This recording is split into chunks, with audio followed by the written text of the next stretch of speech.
হয় হাটশিংমাৰীত বিজেপি কৰ্মীৰ প্ৰশাসন দিৱস উদযাপন।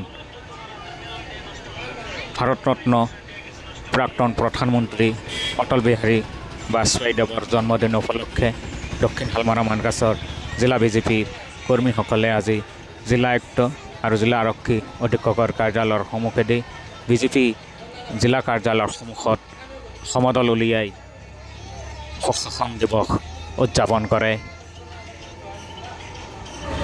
আজি আমাৰ এই জিলাখনৰ লগতে গোটেই ভাৰতবৰ্ষ মিলি আজি আমি সুশাসন দিৱস পালন কৰিলোঁ। সুশাসন দিৱসটো হ'ল আমাৰ প্ৰয়াত প্ৰধানমন্ত্ৰী অটল বিহাৰী বাজপেয়ীজীৰ তেখেতৰ যিটো ৰাজনৈতিক ইতিহাস, তেখেতৰ প্ৰথম টাইম আপোনাৰ 13 দিনীয়া প্ৰধানমন্ত্ৰী আছিল, তাৰ 13 মাহ, তাৰপিছত 1999 চনৰ পৰা আপোনাৰ 2004 চনলৈকে এই ধাপে যে যি ধৰণৰ তেখেতে প্ৰধানমন্ত্ৰীত্ব চলাইছিল আৰু গোটেই ভাৰতবৰ্ষখন কেনেকৈ চলিব লাগে এই চিন্তাধাৰা তেখেতে কৰিছিল। আৰু তেখেতৰ দিনৰ যিখিনি চিন্তাধাৰা আছিল আজি এইখিনি আমাৰ ভাৰতীয় জনতা পাৰ্টি চৰকাৰে কৰিছে। আৰু গোটেই ভাৰতবৰ্ষত যিটো 4 লাইনযুক্ত ৰাস্তা ঘাটৰ পৰা আৰম্ভ কৰি অন্তোদয় আঁচনিৰ পৰা আৰম্ভ যিখিনি আজি ভাৰতবৰ্ষ বা অসমৰ চৰকাৰে যিখিনি চিন্তাধাৰা কৰি আছে, এই তেখেতৰ চিন্তাধাৰাৰ মাধ্যমত তেখেত এজন দাৰ্শনিক টাইপ মানুহ আছিল। অকল দাৰ্শনিক নহয়, শিক্ষাবিদ, প্ৰত্যেকটো ক্ষেত্ৰত তেখেতে উন্নত পৰ্যায়ৰ চিন্তাধাৰা কৰিছিল। আগতীয়াকৈ চিন্তা কৰাৰ কাৰণে তেখেতৰ জন্মদিন 1924 চনৰ 25 ডিচেম্বৰত জন্ম হৈছিল।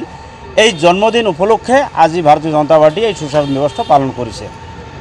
আছিল ভাৰতৰত্ন প্ৰাক্তন প্ৰধানমন্ত্ৰী অটল বিহাৰী বাজপেয়ীজীৰ 100তম জন্ম জয়ন্তী। এই উপলক্ষে আজি আমাৰ প্ৰথমতে আমাৰ পুষ্পমাল্য অৰ্পণ হয়, দ্বিতীয়ত আমাৰ আলোচনা এটা স্মৃতিচাৰণ হয়, ইয়াৰ পিছত আজি আমি পদযাত্ৰা কৰিছোঁ। আজি আমি আপোনালোকৰ মিডিয়াৰ যোগেদি এটা কথা ক'ব বিচাৰিছোঁ যে সন্মানীয় অটল বিহাৰী বাজপেয়ীজী আমাৰ ভাৰতবৰ্ষত ধাপে ধাপে বহুত কষ্টৰে চৰকাৰ গঠন কৰাৰ মাজেদি যি সুশাসন ব্যৱস্থাৰ এটা ৱেব সৃষ্টি কৰিছে, ধাৰা সৃষ্টি কৰিছে, সেই ৱেবৰ জৰিয়তে, সেই ধাৰাৰ জৰিয়তে আজিৰ দিনতো আমাৰ আজিৰ চৰকাৰে বহন কৰি আছে। আৰু সেই হেতুকে তেখেতৰ জন্ম দিৱসক আমি সুশাসন দিৱস হিচাপে আমি উদযাপন কৰোঁ।